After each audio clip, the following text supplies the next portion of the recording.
Hello, Isay. I love you, Isay. Isay. Isay, your picture, ah. Isay.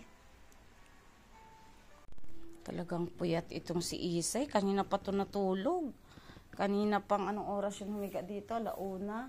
Ngayon, 4:00 na. Natutulog pa din, oh. Pabago-bago lang ng higa. Tingnan mo, naghihilik pa yan, oh.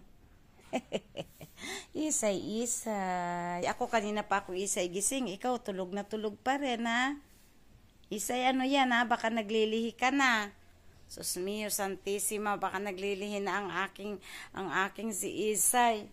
Nag-iinat na siya. Isay, kanina ka patulog. Ha? Say, istorbo ba ako? Ay, sus. Istorbo ba ako? Ay, sus. Talaga gumalaw lang siya. Tapos tutulog na, oh. Diba? Ang Isay, ang Isay, ang Isay na maganda. Ang Isay na love ni Mama. Jesus. Mamaya ikulong kita. Kukulong kita sa kulungan mo. Bibili na nga ako ng kulungan ni Isay para doon na lang siya dito sa loob ng bahay. Ayoko siya linis sa sopa.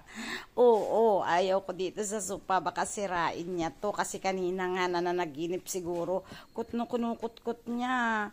Ang prinsesita ni Madam Inday, o diba, yun namang aking si Kobe, ayun. Ang Kobe kong napakabait. Bait na Kobe na. Hindi ka bang nagsiselos? Hindi ka nagsiselos, Beng? Ha? Ayan, lagi namin katabi to. Ito. Sinsada yan si Sinsada, tulog ng tulog.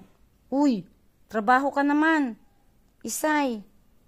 Isay po, no? Talagang ayaw niyang gumising pa.